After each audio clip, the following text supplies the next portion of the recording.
Good. Red looks really good in you, Tactics. Thank you. You're welcome, man. And of course, we've already talked about your tigers, Psybear. So yeah, thanks. Thank you. It's beautiful. Speaking of Psybear, ladies and gentlemen, welcome back to Brutally Honest. This is episode 4 of season 2. We've got, of course, Psybear and Tactyks back. It's nice now getting into the flow of things and getting people back on. It's one of my favorite aspects about the show. But Psybear, you know him, you love him. He's a good-looking guy with tigers on his shirt. He's a WoW content creator, raider in a Hall of Fame guild, a multi-0.1% title holder. I didn't know you were that big of a deal. I'm not. The game's just very easy. All right, you might upset a few listeners. I just bought a bunch of Brazilian keys. It was so easy. It took me like 20 minutes.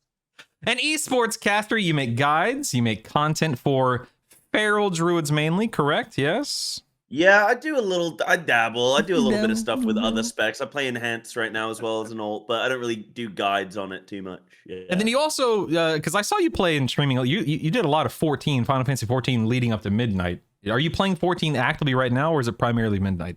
I'm playing right now during this podcast, actually. Oh, that's right fair. now. I'm in. No, I'm playing right now. I kind of alternate because playing 2 MMOs is really, really difficult. So I kind of alternate based on when the content flows. Because generally, and this upsets Final Fantasy players, but the content doesn't really release very often.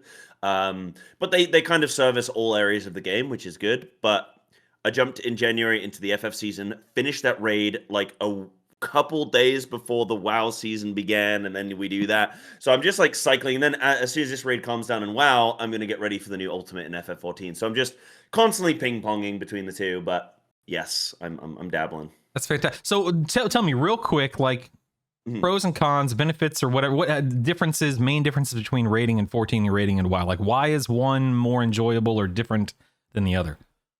Got you. Amazing. So to keep it short and sweet, WoW is like jazz. There's like, 3 pulls, you don't get a mechanic. Then like pull 4, 5, 6, you get the same mechanic, and then you get every mechanic, and then it goes back to no mechanics. And it's just like it's a little bit like jazz. You've got 20 players, you're trying to coordinate everyone roughly in these rough spots. Whereas Final Fantasy 14 is like a fine waltz. It's like a fine dance where everyone has a position. Everyone has to move around each other seamlessly and know their spot. Sometimes you're looking at the arena and you're getting it literally pixel perfect of to where you need to go, like position for things, and everybody's always getting an assignment.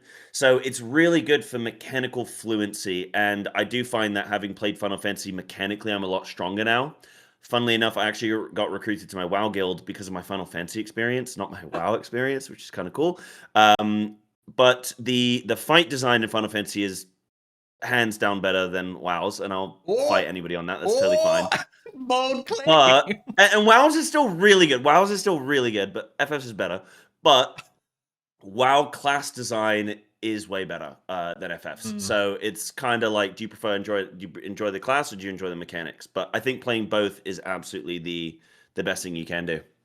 And that's my TLDR, I think. That's a good TLDR. I haven't played. I've had so many people say you need to play 14. It's so good, but I've just never taken the plunge. But yeah, thank you for explaining that. Now over here to what is I can never remember. It's everything. It's my left in real life, but I guess it's my right on the screen. We got Tactyks back. Been playing WoW since the Burning Crusade. Is that right? Yeah, no. When I was a moly. wee lad. Gee, how Back old in, like, were you when middle TBC? Yeah, so like 10, 11? Yeah, like 11. Yeah. Oh my god, I'm so old. Holy cow. Yeah. Look at the gray dude. I don't have hair, believe it or not. I don't know if you guys can tell, but I am quite bald. Really? So I always say that I have gray in my temples down here in my jaw. See the gray coming into my temples down here? Nice, right? But yeah, I was we're talking about you. I'm old. We're not talking about me. But you didn't start making content until Shadowlands beta, right? Focusing on Guardian Druid at the time, and now you've expanded to there are 6 tanks. I said 6 before the 3. There are 6 tanks, right? For now, surely there's going to be a 7th sure. soon. True. Shaman tank. It's coming. That's right. Dude, That's I would not be opposed to that. I think a lot of people would love to see a shaman tank. Holy moly. Anyway, you've expanded the creating videos for all 6 tank specs, of course, in addition to dungeon guides and raid guides and just being an overall really cool dude. You also, man, I feel like such a noob. You also have done 0.1% title multiple times on 5 different tank specs. Oh my god. That's impressive. That's impressive. You've competed in the Great Push, and you raid around the world 50th level. That's pretty high end, man. What guild are you in? I'm in Consequence. So It's with fantastic. people, some goats like Banters, the hunter Mhm. goat. I think you've talked to him a I bit as have, well. I have. I Yeah, aspire to be 2% of what Banchers is. If I yeah, can be yeah, yeah. He's 2% of crazy. Banchers, I'm a happy hunter. I'm right now. I'm hovering around the 0.2% of Banchers, so you know. You're getting Uh, there. You're getting there. yeah, slowly but surely. Anyway, gentlemen, thank you for being here. Appreciate you. We're just gonna. I mean, we already have jumped and dived right in, but Midnight's been out for a month and a half now. Is that right? Just about a month and a half now. Something like that. Season Something like season that. Yeah, started. something like that. Season started like 3 or so weeks ago. I've been having fun, but people want to hear from you. People hear from me on a weekly basis. I want to know, Psybear, let's start with you. How the heck are things going right now? We're going to get to you tanking here in a few minutes, so don't jump. I mean, you can talk about it now if you want to, but don't jump the gun too much. But what have you been up to? How have you been enjoying the expansion? Have you been enjoying the expansion? It has been an interesting one. I actually tried this time around, because being a content creator, I'm sure you guys find it as well. You have to be ahead of everybody else. Otherwise, your content isn't relevant. If the average player knows more than you do, then you're kind of out of a job in many ways. Um, so you kind of have to exhaust a lot of the content. But this time around, I was like, with this beta, I am not going to do every dungeon 50 different times and try and push up as high as I can. And I'm not going to do every single zone and all the quests and everything. And then the expansion launches, and I feel like I'm just going through the motions rather than experiencing this wonderful piece of content that the devs have worked so hard on. And I want to experience like the zones and the music, and when it's all complete and finished and exactly how nature intends. So I tried that out this time around, and I found, like, even though I've been playing this game for 20 years, it puts you kind of a little bit behind, where you're like, where do I go for this? What do I do over there? What's the hack? What's the thing that's gonna maybe get everyone banned that we want to go and do? Oh, the world boss spawned on EU 12 hours early. That's Let's right, go it kill did. that. Like, you kind of a little bit experiencing things with everybody else, and my friends even joke about me, like, them knowing more than I do about this expansion. But nah, to be honest, it's been really good fun. There are definitely, I have some problems with Midnight, absolutely, but the overwhelming experience for me is that it's good. It's probably a little bit easier than it should be for people like myself, and the people above me. I wonder how they must be feeling, but I think overall for the game, I think Midnight's actually in a really good spot, and I think there's going to be a lot of people coming through to experience Midnight because of some of the changes that Blizzard's been making to the game. So I think it's like, obviously it's going to be a mixed bag, but I've been generally really enjoying playing multiple characters this season as well. I'm playing some Feral, some not survival. I'm playing some Feral, I'm playing some Enhance, some Elemental, and some Shadow Priest right now. And then I wanna do Monk Tank. I want to do Devourer. I want to try all these different things this season. So yeah, it's been good for me. It's been good for me, I think. You know, you could actually have a little more time to play these things if you didn't play 14 half of your time, Psybear. I know, and I just started a new business as well, and a new job. So I'm working like 3 different jobs and playing 2 different MMOs. It's crazy. I don't even Where do you wash my find the clothes time? anymore. There's no point. Where do you find the I don't time? find the time. I just sacrifice family, kids, and owning a house one day. So I've got it I all figured out. I As did the long as I same don't thing. regret that in my 60s, then it's fine. Nah, no one has ever been in their No one's 60s or ever regretted 70s and that. said, maybe I should have spent more time with my kids. Maybe I should have found someone who loves me. Yeah. I did the exact same thing you did this time around, which is the first time I've ever done that anytime I've actively been playing WoW, in that I didn't chain run 1,000 dungeons. I didn't do every, I didn't level once on beta, which is very different for me. I'm usually the guy that makes leveling guides and whatnot. And it was nice. For me, it was a breath of fresh air. Similarly, I found myself asking the question, what am I supposed to be doing right now? Am I behind? But overall, I had a pretty good experience. I'm glad I did that. But Tactyks, let me send it over to you. What about you, man? How have things been for you? Yeah, no, I guess I'm a nerd because I did run a lot of dungeons on the Well, beta. you probably made a bunch of guides. So Yeah, is the yeah. thing. So, or you did, I should say. Yeah. But the one thing I never do actually on betas is level. Like, I always do want to experience leveling the first time on the expansion launch, so I never touch that at all. So that was cool. I like the leveling. I love Zolomon actually. That Oh, was a sick zone. The trolls there. That was good. I'm on team troll patch, by the way. Surely the next major patch is a troll patch, I believe. Yeah, but we've got to kill it's some been time good. before we deal with Zalatath, right? That's We got to right. get into some trolls. Can I ask you this, Tactics, really quick? Because Yeah. I know you're going to continue, but did you not feel like some of the trolls' voice acting sounded like OnlyFans members? Because to me, it did. That was one of my biggest gripes. Actually, was the Amani troll voices. They were Really? jarring for me. Yeah, I Honestly, couldn't. maybe, but I didn't really watch OnlyFans very much, to be honest. Oh, So okay, yeah, I didn't really. I don't know. Maybe could be.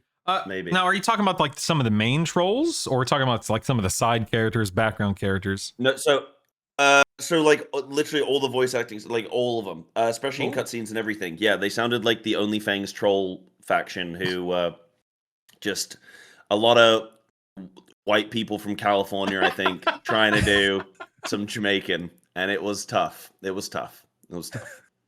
It was tough. All right, take notes, Blizzard. Got to get that hire better voice actors, or they're dialing in a Maybe. little bit more. Maybe. Please continue Tactics, please. Yeah, but no, I had a good time so far in Midnight. Obviously, yeah, it's been difficulty has been interesting because obviously we go in like we're gonna tackle the content right away, and it seemed a little bit on the easier end for us. But is that bad for the general population of people actually playing the Right. game? I personally am leaning no. I think Jordan actually on Twitter, they do a lot of like interesting stats around Mythic Plus and around like total runs and like fall off from week to week. And Midnight has been popping off Yeah. in terms of overall keys run. The question is, how is the drop off going to be over time as people start reaching those early goals, right? The Keystone Heroes, the Keystone Legends. Is there going to be a very substantial fall off, or what's the staying power? That's really what I'm interested in, because if they perform decently in terms of staying power, I think it's just positive for keys to be on the easier end then. Yeah, we pulled this up on the stream last week. The amount of tins being run in season or week 1, week 2, and now week 3 is insane. And much like you, I agree. I think I love lowering the barrier of entry without completely, demolishing the overall difficulty at the high end. Now, an argument can be made: is the game a little too easy right now for high end players? I would say it feels probably easier than it has in a long time, a very long time. But I'm also not upset about it, because I think things will adjust and kind of get dialed in a little bit more as the expansion unfolds. But I love seeing so many keys being run, and I love seeing people getting plugged back into the game, and so on and so forth. That's my perspective on it, Yeah, I absolutely agree. I think a lot of the time, most of the big content creators are people who play this game for a living, and I don't want to diminish everyone's opinion, because I'm also I also make guides and I do high level content and stuff. But you do have to think sometimes when people if they are hating on the difficulty curve, it's like, well, something that's not good for you as a content creator might actually be really good for the game, and it's just something to think about as well, right? Is that perspective? But yeah, I definitely agree with Tactics. It's like, what's the long term? Because if you reach a situation where the people that are newer to the game, they can reach that sort of like they can jump into the game a lot easier, but then they get bored because they complete stuff soon enough anyway, and then they leave. And then we end up in a situation where the hardcore players aren't happy either and feel like they're not being serviced. Then you just end up where like the people that were going to drop off anyway drop off, and then the people that are diehard are unhappy and probably going to leave. So then you end up with this sort of everyone's okay with the game, but nobody's like obsessed with the game. Right. And it's probably a bit of a balancing act for Blizzard to figure out how much of each of that they want. Yeah, I have the Raider.io stats pulled up right now on the screen, and right now I'm looking at still just the amount of tins being run all 3 weeks is just phenomenal, which again, I think is great, getting people in there, getting people, learning and adjusting and hopefully getting some gear and whatnot. So, that's just the way it goes, and everyone loves that. But just the amount of keys being run, week 1, it was 5.1 million, I believe, total, with a 4.5 being timed. Last week, 3.2 million being timed. So far this week, about 2 million keys have been timed, which is just phenomenal. I love it, man. It's about 90% for all 3 weeks that the amount of keys being timed. I know that some people will definitely complain, it's too easy, man. There's no challenge. But like you said, not everyone plays at the highest level. There are people that aspire to time tins, and they've been given that opportunity right now. I wouldn't say that they're steamrollable for every player out there, but I think it's good for the game to allow people to be like, you know what? I want to get plugged back in. I want to level my Aug. I want to level my Rester Druid. I want to level my Guardian Druid, whatever it is. And I want to see what I can do this first this first tier, this first patch. See what I'm capable of, and just giving them that opportunity. Yeah, and one thing I think I would have loved to see for this season too is the addition of new reward tiers, especially with it being a little bit on the easier end. It gives people more goals to actually like push towards when they would finish at Keystone Hero, Keystone Legend, like 15s. Maybe that could give like a mythic transmog recolor. 18s that could give like a gladiator style mount type deal. Like I think there are a couple clear reward tiers missing. Because right now, it's Keystone Legend and then it's Title. And for the vast majority of people who get Keystone Legend, that gap is way too big. And a lot of people that I know, at least, do stop pushing after Keystone Legend. They get to Keystone Legend, like, I'm done. Yep. And so I think it'd be great if there were a couple more, if just for people to kind of push towards. Yeah. Or if alternatively, what you do, I've always thought for a long time and I spoke to Ian about this actually, funnily enough, at Gamescom, and I said, it'd be kind of cool if you split the Mythic Plus season separately from the raid season. And if a Mythic Plus season was like 3 months and a raid season was about 6, like that's probably pretty reasonable for most guilds to raid, a few months for every 6.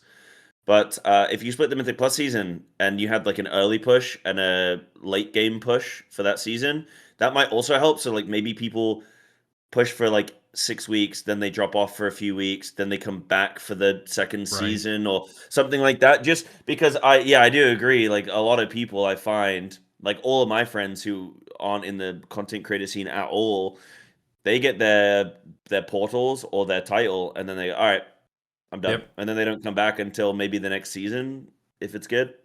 Yeah, so kind of to continue that train of thought, I'm looking here at the War Within's numbers and comparing them to Midnight. So there was about a 75% in time percent for the first 3 weeks of the War Within, whereas right now, as we just discussed, there's about a 90% in time completion rate. So big difference there. And the first week of the War Within, there were a total of 2.4 million runs. So there was more than double of that in Midnight first week. It's crazy. I agree. I love the fact that more people are in. But yeah, I hope that people don't bounce earlier because of accomplishing what they want to accomplish earlier. That's a real concern. I agree. Yeah.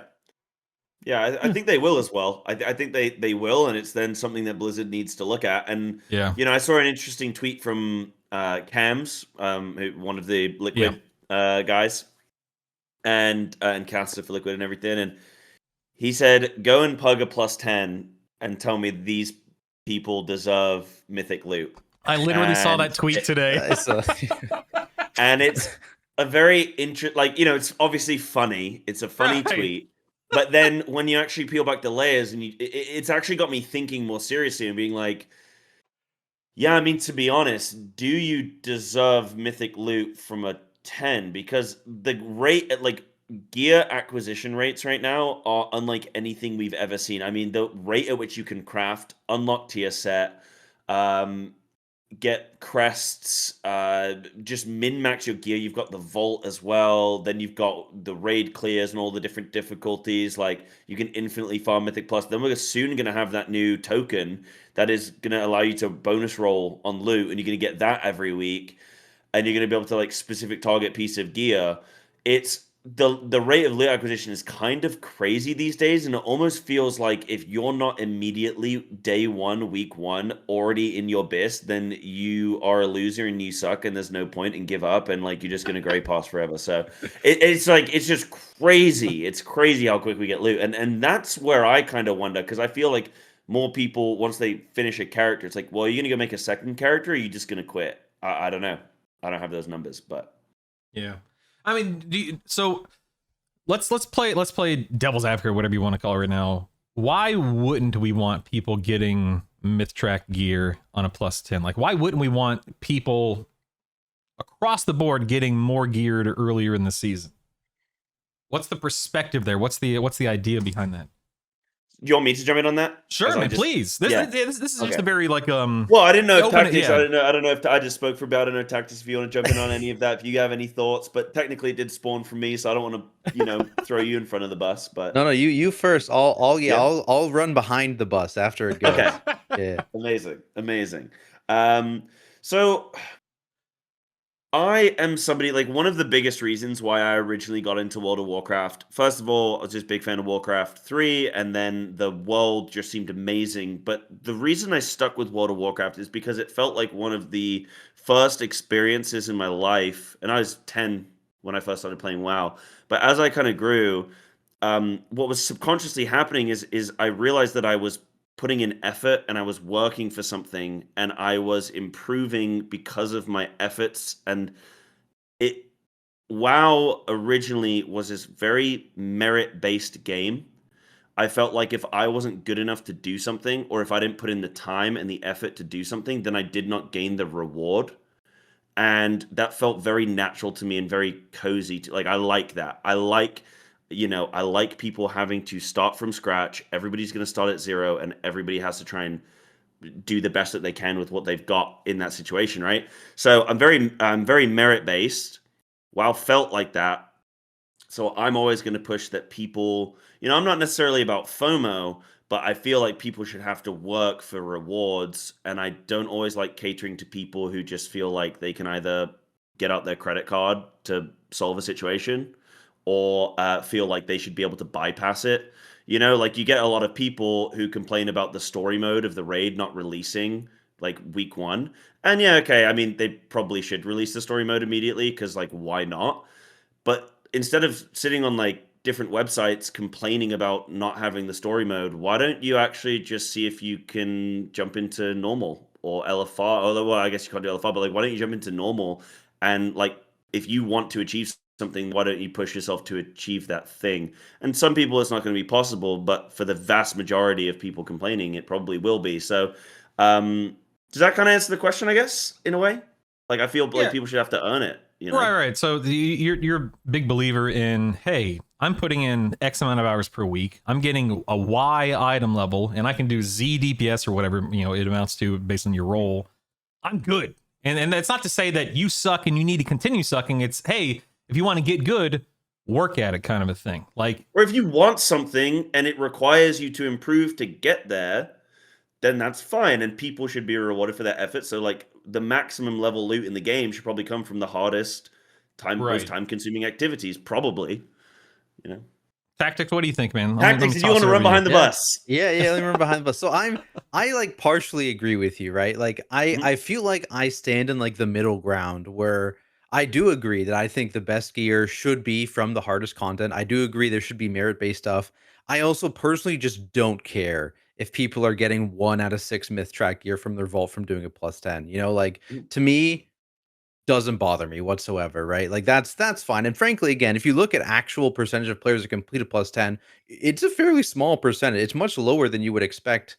It's not like 75% of players are doing this. It's a much lower percentage if I recall correctly. So it doesn't really upset me in that case. I feel like that's totally fine.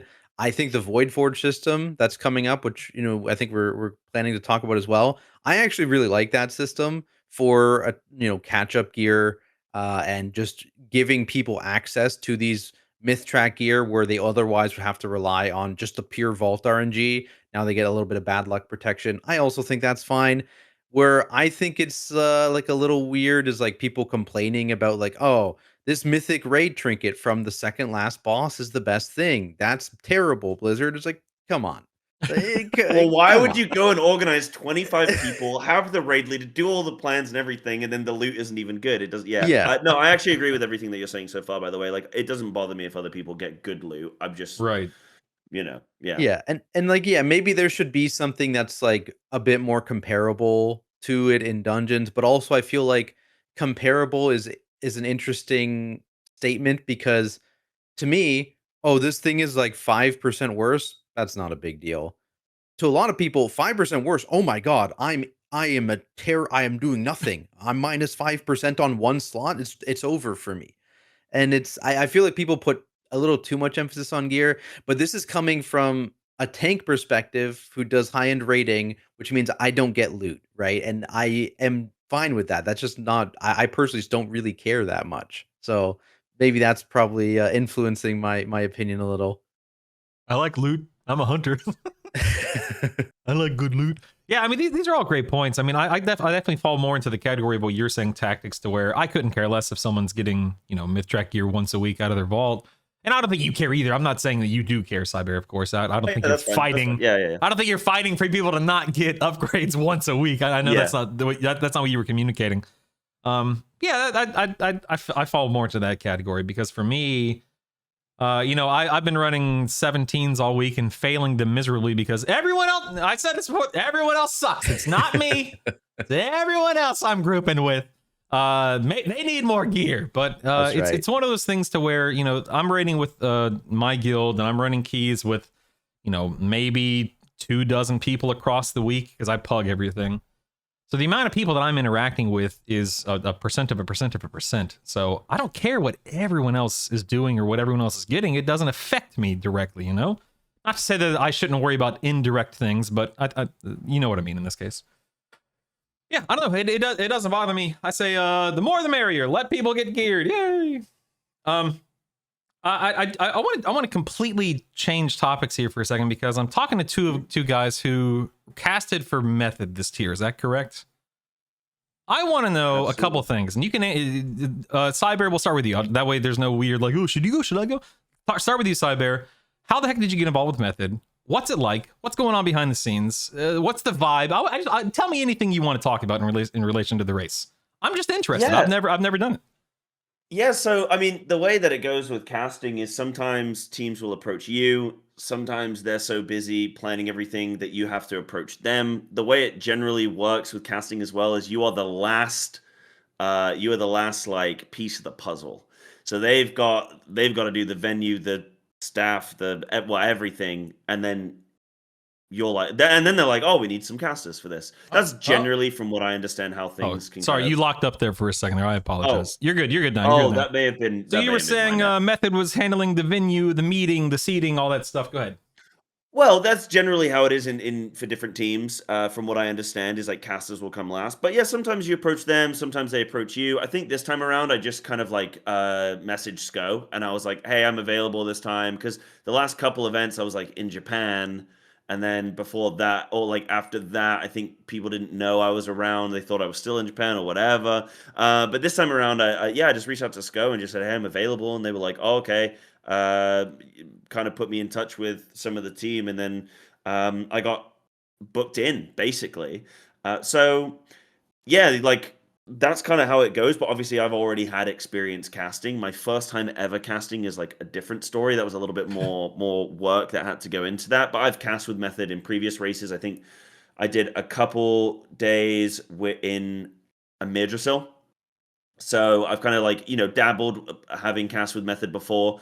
And so that was kind of how I got into it. And then was there more to the question? Sorry. I'm just anything. Like what goes on behind the scenes, or do you want Tactics to answer his side first?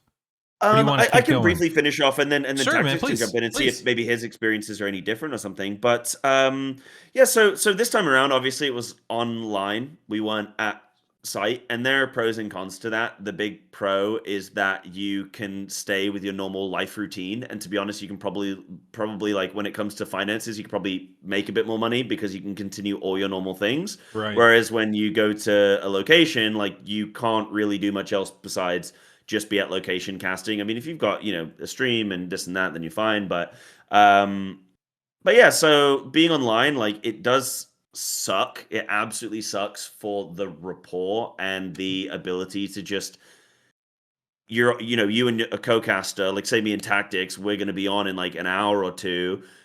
We can go, hey, should we go take 20 minutes and just come up with some ideas of things that we want to cover, some topics we want to discuss? Hey, you were researching some stuff about Liquid and what they were doing with their like composition on this, but can we talk about that? And then when we go onto the show, we have more of like a formulaic thing that we want to, a run of show of what we want to go through. And it just means that the broadcast just pops out a little bit more, in my opinion, because you get a way better rapport with the casters. let alone the fact that you also get to sometimes communicate with the players. So in my experience, when I've gone and cast for like pieces and I'm there in the taxi with them to the venue, home from the venue, yada, yada, yada, I get to listen to them at lunch. I get to speak to like the management behind the scenes and find out what's been going on and find out all the gossip and the juice. And so it's really great to be at an event. But this time around, it's been kind of nice just like being online. It's kind of worked with my lifestyle. So I'm actually not too bummed this time around. But yeah, it's much preferred being on site, is what I will say. But yeah, Tactyks, anything that you want to jump in on? Yeah, no, it's interesting because like I don't actually have the other perspective of having a live event ever because I've only ever done online events, right? I've never been in person with the exception of Northrend Live, but I feel like it's a little different. But yeah, I mean, I got started with Method, I think in Sepulcher, which was interesting because I was supposed to I reached out to Kana actually, who at the time was working with Method, but he was now a caster with Echo this time around. And he was just on Twitter was like, "Hey, we're looking for casters. Send us a clip of you doing some casting." So I sent something in, and then they came back to me like, "Yeah, you sound like you could be a really great analyst. We're gonna let's do a practice run. We have this Mythic Plus tournament coming up. You can practice out in that and see how it goes." That Mythic Plus tournament ended up falling through, so it never happened. So my first time ever casting was just in the race. I was just thrown into the fire, I am positive it went very poorly. Because I I was doubt not asked. that. I was doubt not that. asked back for several years. Never mind. I S think it was probably bad. Never mind. No, and to be fair, like I think I learned a ton, and that was again, I started making content in Shadowlands. I wasn't really playing at a super high level at the time. I wasn't really super knowledgeable. I would say about different experience in raid bosses, dealing with other classes and stuff like that. I had no connections in the scene. I'm not surprised that it did not go that well. Can That I, being said, oh, sorry, go ahead. I was just gonna say, I mean, if it helps you feel any better, I feel like the casting, like you can do a really good job and still not necessarily get invited back, Oh yeah. because sometimes they're just like they'll try different things, they'll try different casters, they'll just it depends on how the production wants to run. I mean, there's a lot of politics in it as well and stuff. So if that doesn't make you feel any better, I don't think it's always necessarily about like if you did a good job or not. So yeah, maybe that helps a No, bit. I But mean, I'm totally like there's only 3 guilds doing it, right? Like there Yeah. is so few caster spots. I am positive I bombed that though. That I am positive it was awful. But that's okay because I stuck with it. I kept working at my own knowledge. I got more experience. I started pushing into harder content, moving into Dragonflight actually, and that's when I started pushing up into like the Hall of Fame and stuff like that. And then I started actually writing guides for Method. They reached out to me like, "Hey, we need a Guardian Druid guide writer. Would you be down?" And then later on, I was like, "Hey, we've seen you have some sick dungeon guide videos. Would you want to write dungeon guides for us?" And then kind of develop that relationship that way. And then in Mana Forge, they actually reached out to me and were like, "Hey, you want to cast again?" So I was like, "All right, let's try." And I didn't bomb that because they invited me back for Yeah. this one. So there we go.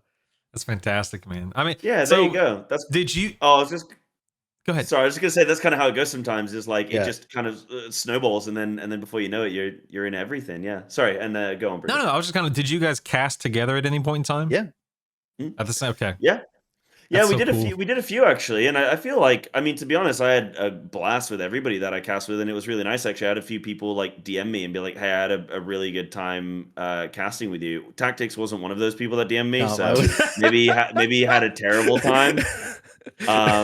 But that's okay, that's fine. That happens. No, but no, I had a great time with Tactyks as well. Like, very knowledgeable guy, and it was just like, there were some things that you came out with actually that I was like, oh wow, I'm impressed. Like that was some that was like good to hear on the cast, because I don't know. I'm kind of a caster where I like to get into the meat and the bones of the cast. Like I really like to kind of focus in on like players and storylines and development of tactics on the boss.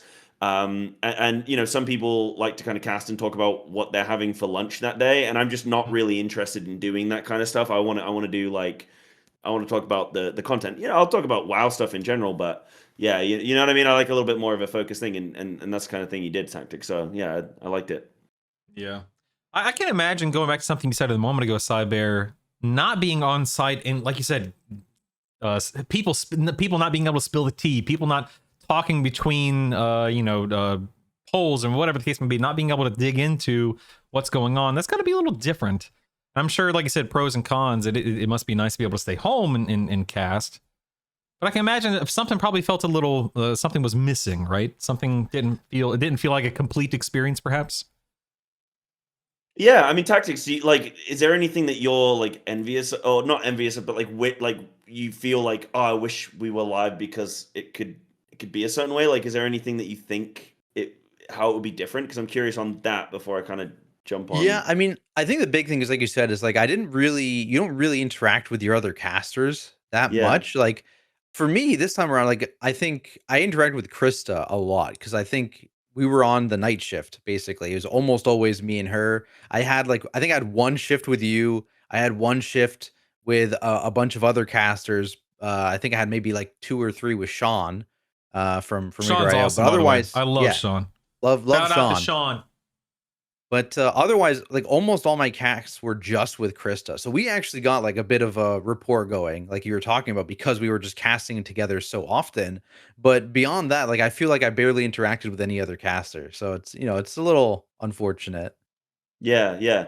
Cool. So yeah, so that would echo what I feel as well. Where it is just so much better being in person with the casts, because a couple of the players like Lorgox, Bangers, they mention the moment that you step out of being in the raid team as a player, you're just out of the circle. You're not in that inner circle. You're not in the tribe. And when you're online, you are not in the tribe. It's really hard to be like fully cohesive and integrated. And to be honest, like I think us method casters did a very solid job. I don't think there were really like weak links. I think everyone kind of deserved to be there, and everyone did a good job from everything that I saw. But you look at, and this is not like a dig at method or anything, not at all. But like you look at like Team Liquid or Echo's broadcast, and it's just sensational in the things that they're able to achieve, especially as a casting unit, right? I'm focusing more so on the casting, but like as a casting unit, it's just so much easier for them to just put on a show, put on a performance, right? It's a bit harder to do that online because you don't have the facilities, the resources, and sort of the like me and Tactics, I don't know about you, Tactics, but like, 10 minutes before my shift, right, I'm jumping on a call, and like, I've done my prep work, but I've done my prep work in isolation. I've done my prep work here. It's very different when you're doing your prep work, and like, you become, like, while I was doing the casting here, I'd be doing my prep and stuff, but it was nowhere near the level that I would do at a live event because everyone else is there working 24 hours a day. So you just turn on, like it's like, how can we make the sponsored segments better? What can we do to like make this content just pop and be that much more elevated? And so yeah, those are the things, like I don't know if you guys also saw, talking about cams again, but that video that they made, the race rehearsal, I don't know if you guys watched, if you know the source material, where it's Nathan Fielder in I think it's The Rehearsal is the name of his show, but it was like a 1-to-1 copy, and it was perfect actually, and I think Chems did an excellent execution of that. But I looked at that Liquid did, and to be honest, I'm like jealous of the capability of doing that kind of content that you just can't do when you're online. You physically can't do it. It's not going to pop at all. I'm assuming, and again, I'm speaking from a position of ignorance, so feel free to correct me, but this just boils down to cost, I assume, more than anything. Yes, not a lack of availability or people not wanting to. It's just it's expensive to fly as to people why out, you wouldn't do a live show. Correct. Yeah, put them in hotels and so on, and feed them. I mean, it's there's a lot of money that goes into it. Correct.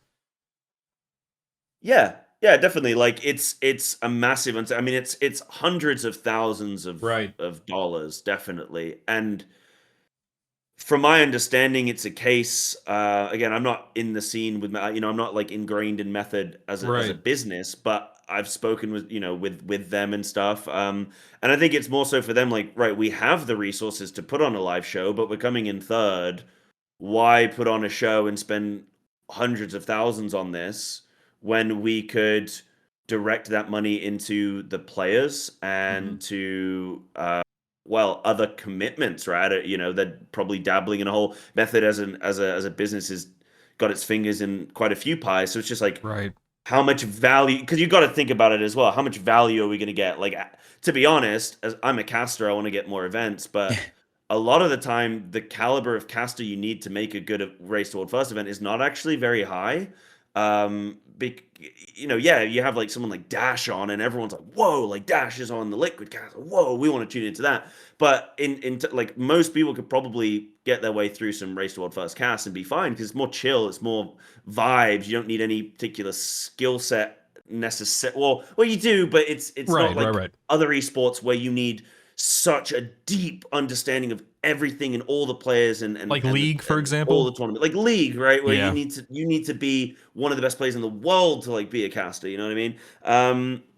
So I think it's just like, how much are we going to elevate this broadcast by doing it offline and potentially like getting bigger, better, stronger casters or whatever? And maybe it's just not worth that cost because Method are coming in third. Maybe they just don't value that. Which I don't want to speak for them, but that's what I imagine. No, but I appreciate you sharing the perspective. I think you're right. There for sure. Tactics, I hope they invite me back sometime. I hope I haven't cut any ties there. No, but I think it's all pretty reasonable stuff, No, I think that's again. I think that's a very logical position to take, and I think a lot of people, both in and out of the organization, would be like, "Yeah, you're accurate in that case." Would you anything you want to add there, Tactics?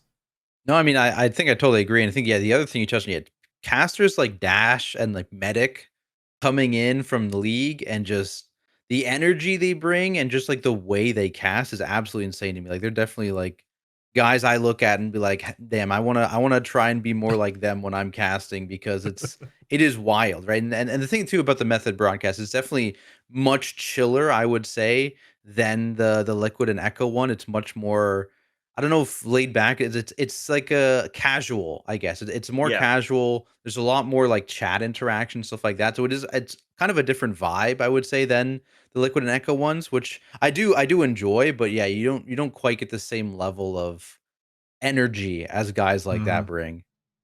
Yeah. So what you're saying is you guys both need to you both need to get good. You got to crank it up, is what you're saying, right? That's falls on your shoulders. You want to become a 0.1% title holder for casting, right? Like you want to elevate, you want to push yourself, you want to be the best that you can do. And when you see somebody else doing a good job, like you want to be surrounded by the best possible casters. But yeah, I agree. Like the broadcasts are all just a bit different, and Liquid are a bit more like Hollywood, right? That like when you look at the behind the scenes, I mean, they're at the team. Like Team Liquid is a name that we've all known. I mean, half my life I've known of Team Liquid, right? Like they're out in California. It's the USA. They are on a different level when it comes to like just quality and execution and budget and all that stuff. And it just looks insane. And then you look at Echo, and it is like it's this highly it's this precision and this highly optimized machine, but it's a European machine. It's just different, a little bit more laid back, while still kind of getting results. And then I feel like Method is still finding what they want to do, really, right? Like they've been swapping around different things. Method don't have like a core. Well, they have a lot of casters which they regularly invite back, but like if you look at the casting roster for Liquid and Echo, it stayed pretty like 95% the same for the last handful of tiers. You look at Methods and it does jump around a little bit because I feel like potentially maybe they're still trying to figure out like, okay, what do we actually want to do? How do we need to find our people. We need to find our core, group that and build from there and build this thing. And that's what Echo kind of did over the last, probably since Shadowlands, right? Like Shadowlands is when Echo really sort of solidified how they're progressing forward. And it's just really interesting to look at all of the different teams, to be honest. And it's always cool seeing what each team comes up with. But I'm I look at Liquid most at just some of the extracurricular stuff that they're doing, and I'm just so like, wow, that looks so cool. Like that Cams video that came out, I'm just like, man, that looks so cool to be in a position where you're not worried about, am I going to get rehired next race? You're just looking at it like, hey, forget all that. We're here. Let's put on a banger of a show and let's just do such sick content. Like that seems like a really cool, creative environment to be in, you know? Tactics. I hesitate to ask this question just because I guess there's no real way to answer this, but I'm going to ask it anyway. What could Method do to, let's say, finish second next year? And what could Echo do to finish first next year? Like, how do you dethrone the guild that always seems to be one step ahead of you? Liquid to Echo, Echo to Method, or for however many tiers now? It's hard, right? I mean, you look at like this season too, right? Like last couple seasons, it's been like neck and neck, Liquid and Echo, right? Like I think Echo had multiple like 1% or sub 1% wipes, or you know, single digit wipes, let's say, both on Dementius and on Lura, and Method wasn't quite there, right? They've been like a step behind. They're still very clearly the third best guild, they're not bad players. This is not us disparaging anyone. No. And it's tough because again, I don't actually, you're right. I don't have an answer for you, right? Because again, part of being on the online event is I haven't really had long conversations with these players about their thoughts about what's going on. I haven't had interactions with you know, like the raid leader, analysts, those kinds of things. So I couldn't tell you what's going on, nor would I probably even have the knowledge to to like, oh, you know, maybe it's a little backseat gaming, but I don't know. It's tough though, because I think it's very clearly Echo and Liquid are insane guilds, right? Like from top to bottom, and it's obviously not all just player skill in terms of closing that gap. Yeah, Cyber, do you have an opinion on this? Anything that jumps out at you as to what they could do to give themselves a competitive advantage? So it is quite hard from the outside looking in, right? And it's obviously, you know, we can look at other sports, and that's how I'm trying to look at this. Is like, if I was talking about my football team is potentially about to get relegated this season. So like, oh, you guys don't have relegation in sports in America, do you? Well, in NA, well, I'll say, because technically, I know you're Canadian. Wait, are you Brutal? Are you Canadian as well? No, man. Oh, I'm down here in Illinois. Okay, just checking. America.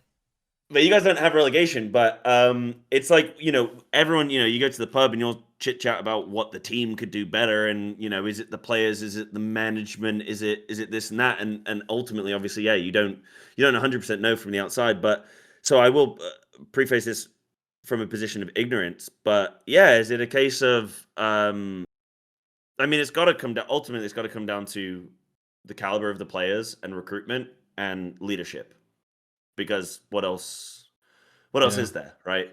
But that isn't to say that people that aren't in their position right now aren't capable of doing what needs to be done. It's just a case of how long will it take for them to get to a point where they can. You know, look at Arsenal right now. Again, I'm going to do a football reference. Look at Arsenal.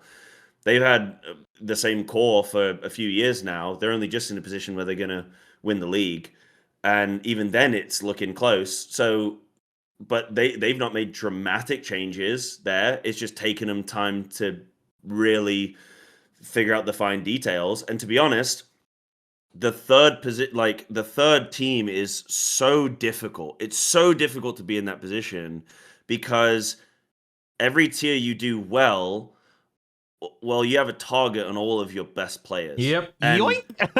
And I mean, you're going to tell me right now, like, you know, Method's great and everything, but you're going to tell me right now, if you're a player for Method and you get Team Liquid call you up and say, yo, come play for us, we're going to fly you over to California, you're going to be chilling with like Dash and whatever. Like, you're telling me you're probably not going to take that? You are, because they're also probably going to be able to pay you a bit more as well. So there's so many advantages, especially when players got to look at their whole career. Do they want to try and make a streaming thing out of it? Do they want to make content? Do they want to be on the, it just depends as well. Do players want to be on a team that's already winning, or do you want to be the underdog who can come and actually feel like you're, do you want to be on the bench for the best team, or do you want to be playing 90 minutes each week for a team that is fighting for a chance? But it's I don't know. It's got to come down to probably like leadership in the players, but that's not, like I say, not to say that they're not capable, but it might just take them some time to sort it's that, also it's also one of those things to where, like, there are only not only are there so many people who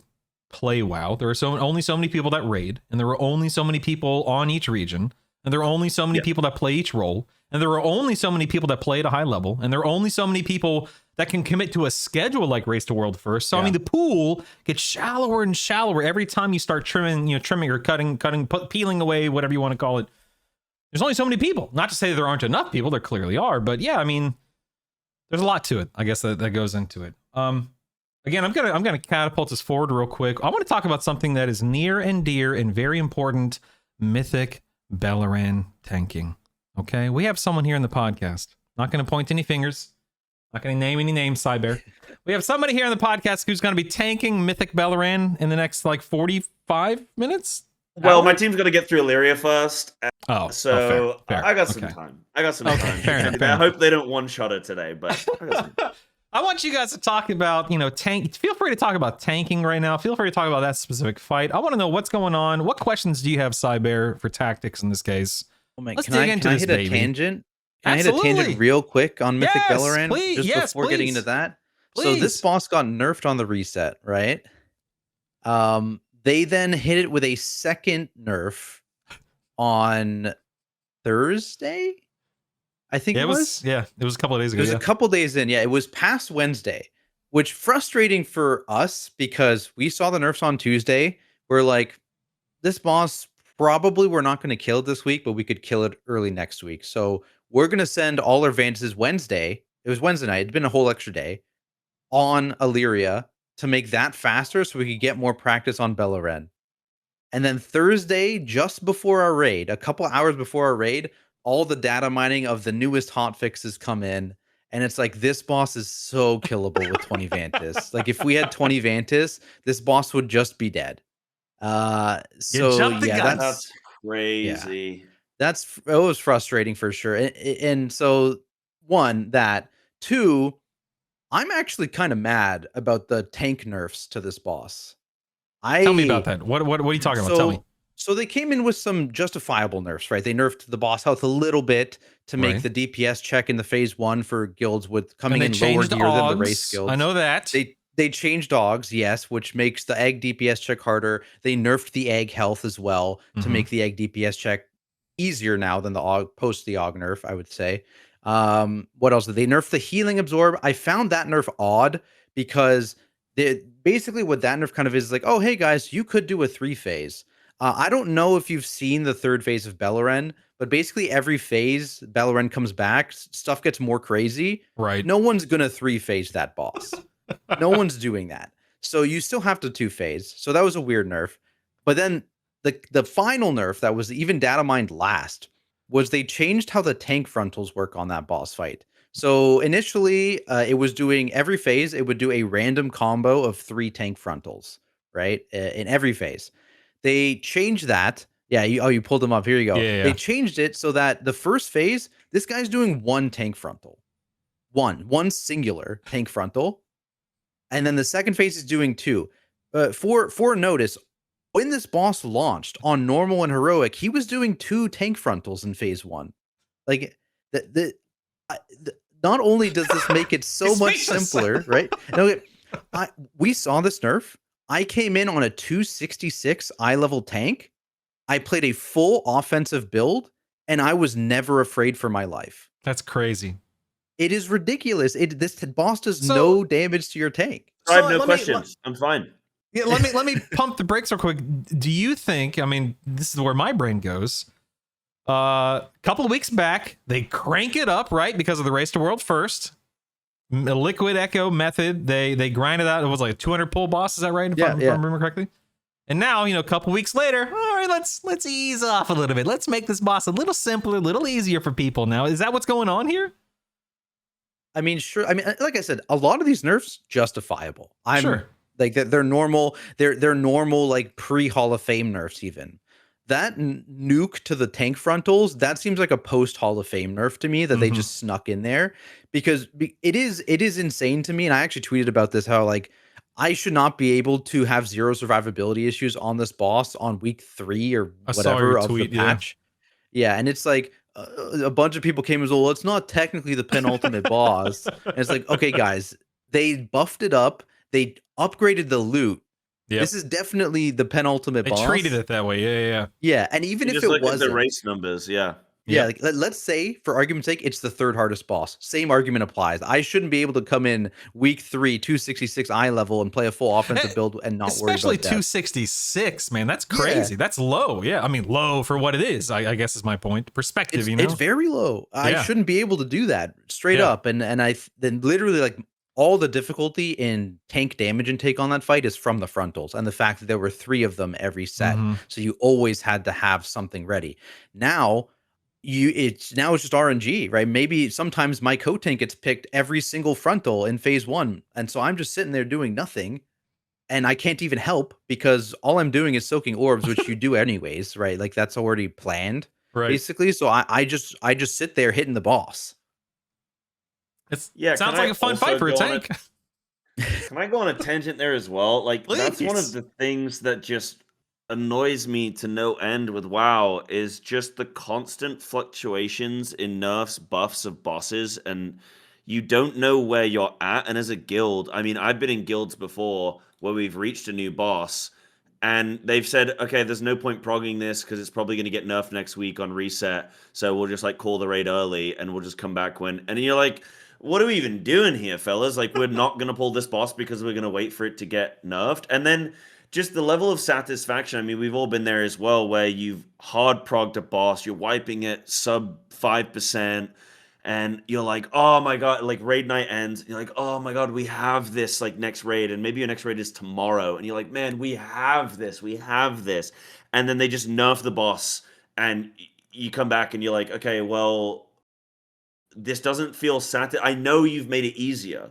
If you're like in a fight against somebody, like, or not even a fight, I don't know, if you're just in a competition or something, and then you're bowling and you're like so close to beating your opponent, and then they just put up the bumpers, but for you, you're gonna be like, okay, I won, but I don't feel good about it because I saw you just help me, and I didn't actually even want the help. And that's what frustrates me, is the constant nerf buff of bosses, or buff of classes, nerf of bosses, and then you're like, the rating is, to me, I think it's a mess. And what is so, to play devil's advocate, like, what's the alternative? To leave things in a broken state? Like, I guess what's the solution here? To do a better job testing, like to put in more hours to test properly and balance things properly before things release? Because I mean, that's kind of the nature of a live service game, maybe sometimes people gear more quickly than you expect. Maybe there's some kind of interaction between class stacking or, comps or whatever. Like, I hear you. I agree with you. I'm not disagreeing with you, but it's like, what's the solution there, So there are so many variables in WoW, and I do not envy the devs, but they bring it upon themselves in many ways. Like, I've kind of sort of got the idea from Ian that they kind of want to, like, it was me. I was at Gamescom. It was me. It was Ian, and it was a theorycrafter for a spec. And this theorycrafter was like, "Hey, why are you trying to obscure how some of these abilities work? Like, don't you just want to tell us the values? Like, can you please tell us the values on some of this stuff so that then we can know exactly what is optimal?" And Ian was just like, "No, because we don't want you to know that, because then when you go and make content, it's like you're forcing people to feel like they need to kind of go a certain way. If we kind of obscure it a little bit and you're not 100% sure, then you can never adamantly say, we know for a fact that this is how this works, so you should do X." And that kind of allows more freedom with the player in a way. This is a rough conversation from like 8 months ago, so take that with Yeah. a pinch of salt, and don't go and start tweeting at Ian and being like, "So I said that you said this word for word 8 months on," but I it's should it's delete that this kind of tweet. thing. I should, yeah, tactics, delete that, get that out of here.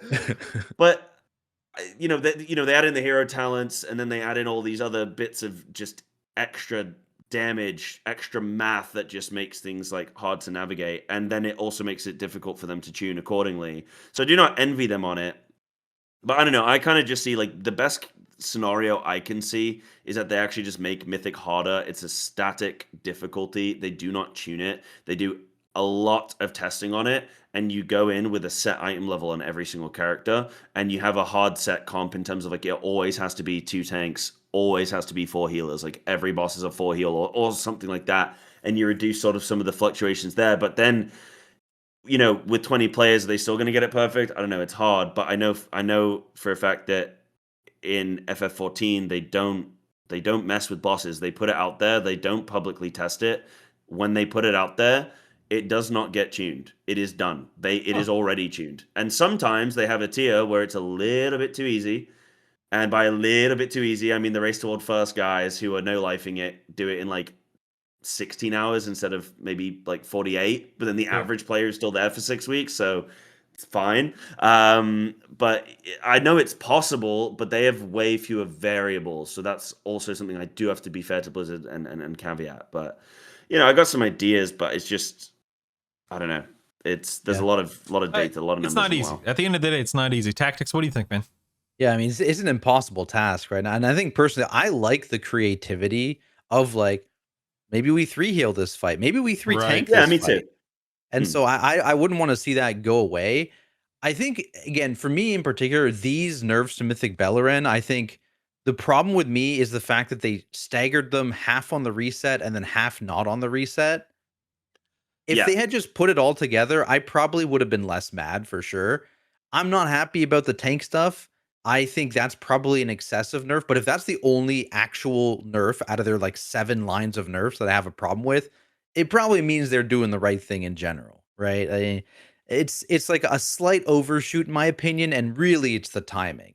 And so I don't think they've been too bad at it recently. I think they've generally been decent at the timing. I don't think they usually do midweek nerfs either, by the way. I think it's like we were talking about it because we actually asked before Revantis, what if they nerf this midweek? And we're like, they've done that one time in the past 5 tiers. They've done it like one time in the past 5 tiers. So we were like, it's probably fine. It's Wednesday. They would have like said something by now. And so we sent it, but yeah, I don't know. It's Get wrecked. yeah, actually get wrecked. We still have a chance to kill it, by the way. We have like 4 Vantises, so we'll see if I we believe kill in it, you, but man. If anyone can do it, Banchers and Tactics can do it, baby. That's right. I believe. Right, so. Cyber, real quick, how you doing on time? Are we good, or do we need to start? I got a little bit longer. I got Okay, maybe okay. like 20, 25, I guess, something like that. Yeah. Okay, good. I'm keeping a close eye on it, man. Just I don't want you to think. Yeah, I've no, forgotten. appreciate it. Thank you. Yeah, of course, buddy. Of course. Now, I don't think we actually answered the question about Beleren, did we? About Guardian Druids and owning and stuff like that. Well, apparently it's super easy to do the fight now, and a lot of the tank mechanics have been diminished, so that sounds good. The only question I have, okay, so I think I already know the answer to this, but you said there's like some optimization for damage going into the egg phase. Can I guess? Is it that you incon before the pull so that you have the like Nature's Guardian thing or whatever that the after effect from incon that you have? Is it so that you have that available for the egg and then also a full incon? Basically, you don't need to do it pre-pull actually. So like, assuming you have like a decent amount of haste and you're just hitting the boss, you'll have your incarn back like 5 seconds into the egg phase, which is fine because you'll need to do your cat weaving shenanigans at the beginning of the egg phase anyways. Oh yeah. Okay. Yeah, and so you do that. Yeah, so basically, yeah, you incarn immediately. First global incarn. If you want, you could like 5 seconds early incarn, but really, I feel like first global incarn is the way because you get more rage generation during incarn. But then you do not hit Wild Guardian, which is your apex talent. For anyone who's not aware, you do not hit your apex talent. You sit on that until as soon as you kill the boss to transition. You hit it then. You walk to your Warlock Gate spot, you watch the boss timer, you channel your puzzle box so that it ends when the boss lands. You got a You puzzle take the box there? Warlock Gate. Got your puzzle box? Sorry? You I have got your my puzzle box. I have a Okay, mythic. okay. I have a He's mythic got one it. actually. So. Same. There we go. What the heck, man? Myth puzzle boxes only. So yeah, you channel your puzzle box, you go in, you gate, you do your cat weaving for your 2-3 globals, whatever it is. And then you go back into bear form, you red moon, you hope you got a ravage proc, so you spend both those procs, you incarn whenever it's back, and then wait until you've spent both those ravage procs because the wild guardian will overwrite itself. So you don't want to press it before you've spent it. Otherwise you munch a proc. And then you do that. So you get 2 wild guardian procs in the egg phase with your full cat weave burst, with a full incarn, in bloodlust, with potion, with red moon. Okay, nice. Okay, I think I got it. The only other thing I need to know is what the hell are you doing with the cat weave? Are you just raking and then that's it? No, so you lunar beam right after the puzzle box to give you a metric ton of mastery. Okay. And then you rake to shift in the cat form, you feral frenzy with Heart of the Wild, Yeah. and that's it. That's okay. your Rake burst, Feral yeah. Frenzy and then okay. And then you Cool, mangle I to got go it. I back can do into this boss bear. now. Keep an Yeah. eye on Warcraft logs tonight, and I'll let you know how it goes. I'll try I'm and gonna look. there are 6 there's 6 bears that have killed Beleren Mythic right now, so I'll just hope that I hope I'm in the top 7, and then I'll be Let's happy. go. Let's go. Listen, can I just say, as a beast mastery marksmanship hunter, that was a lot of talk to do a little bit of damage. All right, that's all I'm saying. For me, No, just sit back, it's It's not a lot claim of damage. shot, It's claim a shot. lot of Guardian Druid is damage. like Little bestial- the top the 3 little bestial damage rat on there. that phase. Yeah, like It is literally crazy. when I did the burst correctly, I think I was the second to the elemental shaman. That's the elemental shaman was insane. the only guy beating me. Wow, That's At 266 eye level, I was doing that, by the way. that's crazy, That's man. Now I'm powerful now. I'm like Disgusting. 277 now. Yeah. That's good grief. That good Wow. grief. That's crazy. I knew that Guardian Druids were good in that fight. I didn't know it was that good though. That's wild. So why have so It's few insane. Guardian Druids killed? Because you said only 6, right? Why have It's so mostly few? not logged. Most of Ah. the tank comps that Mm. have killed it have a guardian. I think only like a couple don't. But yeah, I mean, you don't technically need, especially post nerfs. If you had all Vantis post nerfs, you don't need the guardian damage. It's not. Gotcha. It's not really relevant, but it makes your life a little bit easier. What it Gotcha. might be tactics is that my guild want to find a reason to fire me, and so they need me to tank as in my off roll, so they can be like, "You did a poor job. True, got him. Yeah. We're gonna have to let you go." So how is Feral doing? I mean, you're going Guardian for this fight. How is Feral doing otherwise? It's so our single target is really good, and annoyingly, it's only because Guardian is so much.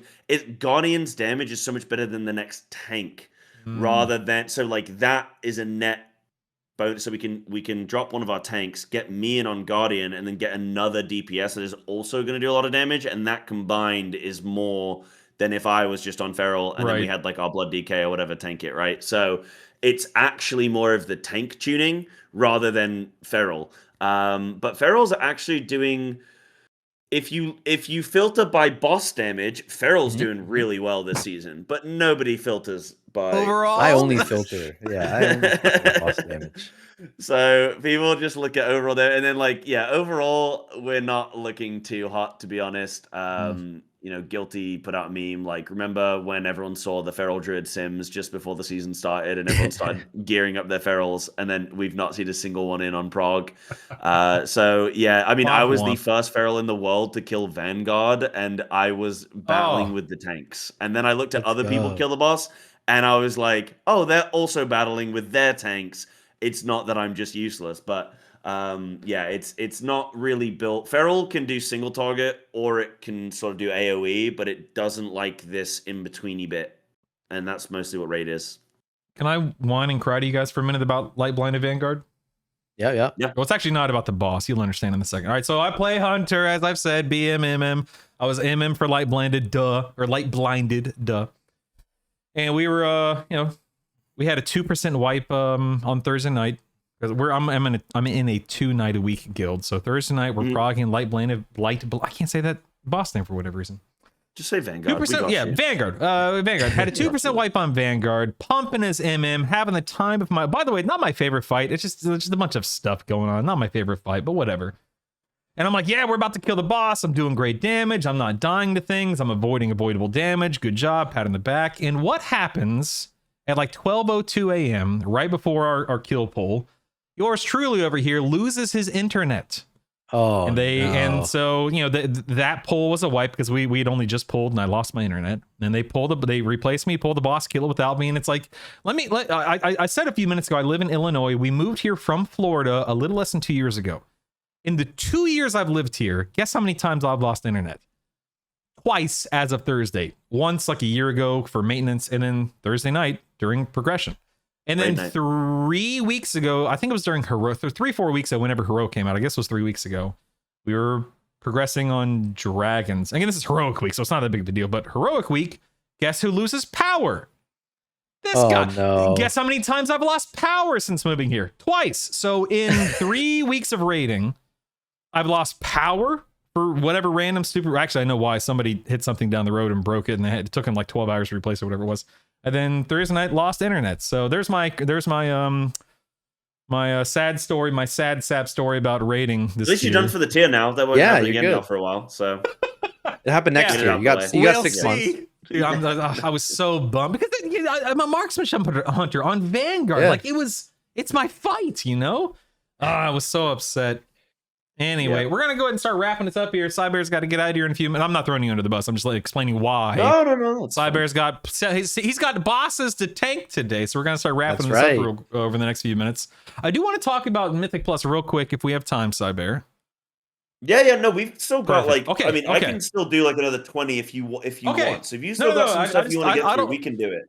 No, it's fine. I just want to make sure you have enough time. I don't want to put you. They're going to be on Illyria. It's fine. Okay. I got time. And Tactyks has already given me the full rotation, so I've actually already done my prep. So if they do say, "Did you prep?" I'll say, "Yeah, absolutely." Tactyks told me what to do, so I'm fine. Talk to me about tanking. Listen, we just talked about tanking a little bit and feral a little bit, melee a little bit, and raiding. Mythic Plus, of course, is a different beast. Talk to me about tanking tactics because. I've seen a lot of Brewmaster monks, as I'm sure we all have. I know Tanks just got a few buffs this past week. Correct me if I'm wrong. Yeah. Whoa, what's going on with tanking right now? It seems like it genuinely seems like a good time to be a tank right now. It seems like a lot of people are having a lot of fun. Yeah, not if you check my YouTube comment section. So I put out a video a couple days ago on the tuning pass that just happened. Considering the tuning pass that is happening in 1205, because we also have, they've already announced that fully now, and we have the date confirmed, and so it's like locked in. That's what's happening. And generally, it does feel like a lot of the tanks, they're in an okay spot, but especially durability wise, Brewmaster is certainly a step ahead, and maybe like Prot Warrior is the next closest, and then there's a bit of a gap between the other 4 tank specs, I would say. Maybe not Guardian. Maybe Guardian's like kind of with Prot Warrior. But the other 3 are certainly struggling. And obviously, it's a large portion of the tank population playing those other specs. And so they definitely need a little bit of love. I think in particular, like Blood DK has had this historical problem of living in Mythic Plus. The armor buffs don't really address that super well. It does help a little bit, but I think a problem is their consistency with Dancing Rune Weapon. I think their Apex doesn't help. It's pure RNG.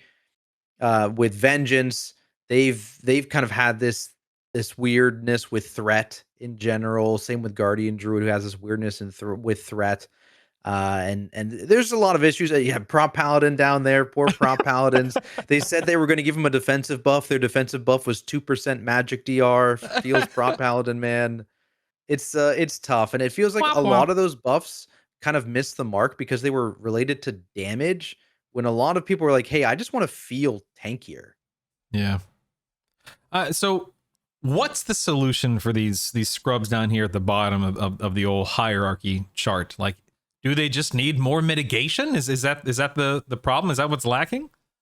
For Prop Paladin, certainly. I mean, I actually talked about it a little bit. I feel like Prop Paladin is the only tank in the game that has their apex talents, 0 defensiveness, basically. Like it's like I think there's technically holy power generation, but like it's not really like actually giving you tankiness, right?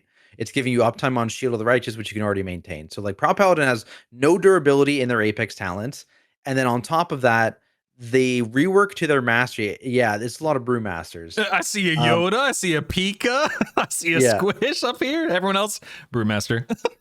Yeah. There's a lot of brewmasters. That's the other thing too. It's like brewmaster population. If you go to like all runs and Mhm. you look at the tank population, for high keys, I think they're like 90%. Which again, if you look at the end of a season, that's kind of normal. People gravitate to the highest tank. Yeah. For week 2, week 3 of a season, that's insane. That is Yeah. crazy high. And I am personally of the opinion that they are not actually that much stronger, but they are a lot easier to play in terms of their mitigation to play right now. And so you get near Mhm. optimal mitigation with very little effort. And I think that is a big thing that Brewmaster is providing right now. Yeah. Can I ask you something, Tactics? You're You- getting double. You're getting double should- interviewed now. You should say no. Just shut him down. I only take questions from Brutal. Thank you very much. Sorry. Yeah. Get your own podcast. Yeah. So what I'm curious about is obviously everyone in WoW chases meta, chases optimization, but I feel like tank players particularly are willing to do whatever it takes to get the biggest, like to get any advantage. You know, a lot of players in WoW for DPS, you go, okay, Elemental Shaman is amazing right now, let's just say, right? I don't even actually know if it is that good, but like Ellie Shaman is amazing right now, but I don't play ranged, I play melee. So Ellie Shaman can be however good it wants to be. Yeah. I'm never going to play it because I play melee. Yeah. Whereas with tanks, especially when you look at all of the content creator tanks, which is where a lot of people are pulling a lot of this information and stuff from, and going into streams asking what's the best tank and what shall I play, it's like they're always going to complain if like a 1% difference between, like, for example, the survivability between a Brewmaster and let's say like the worst tank of like a Prop Pally or whatever, right? They're going to make a mountain out of that molehill. And what I'm curious about is tanking tuning actually that much of a like a disparity, or is it just that tank players are more inclined to just play whatever is the best? And yeah, you know what I'm getting at? Like, what do you think about that? And you know, I agree that there probably does need to be some tuning, but I'm just curious, like, are tank players just like that? Yeah, I mean, I think to a degree, right? When you look at what a tank is doing, it doesn't really matter what spec you're playing, you're doing the same thing, right? It's kind of like your example, right? Melee or range. Melee and range are doing kind of different things, but all the melee are kind of doing the same thing. All the range are kind of doing the same thing. And so, you know, people kind of stick to those things that they kind of already enjoy. Mhm. And I think that's part of why tank players are fine. A lot of them playing any of the tank specs, really. Maybe usually players tend to have one or two they don't like, and maybe one or two they prefer, but generally they'll play a lot of them evenly. And especially, again, a lot of the high-end tanks are in raiding guilds, and in high-end raiding guilds, tanks are in raid buff jail, right? I've played 3 different tanks in Prague this tier. So it's That's crazy. yeah. Yeah, so like you get thrown around a lot, and so it's very normal to not only have experience playing these tanks, but also have them kind of geared up if you're at the high end. And so that's how you see all those high end players pivoting so quickly between these tanks. And then there is just kind of this trickle down effect of the community who's watching those players, and they're like, oh, so you're just playing Brewmaster for keys now? Okay, I'll play Brewmaster too because that looks OP. The actual gap I don't think is that big. Like I said, like we have had much larger gaps in tank strength before, like Vengeance Demon Hunter with double sigil. I was about to bring that up. Yep. That might be the most insane thing ever. Unironically, Prop Paladin in season 1 of Dragonflight, or not Dragonflight, season 1 of Shadowlands? War Within. Oh, Season 1 of okay. War Within, when Prop Paladin That was the cool. only tank that could hit 100% spell block, and they could just do everything with 100% spell block. Every other tank was struggling through pain, and Prop Paladin was chilling, right? It was hard chilling. That is probably the closest Brewmaster is getting, but I don't think it's the same level, like the same gap between 1 and 2, and I don't think Brewmaster is bringing nearly as much value to a group that Prop Paladin was bringing, right? And so those kind of things combined, like I think Brewmaster is definitely the tankiest tank. I'm not disputing that.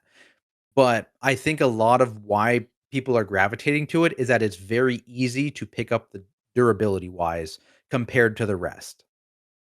So I just want to follow on to that then and say, does it, like you just said, tanks are all kind of doing the same job, so they're most likely gearing up a few tanks at any one time anyway.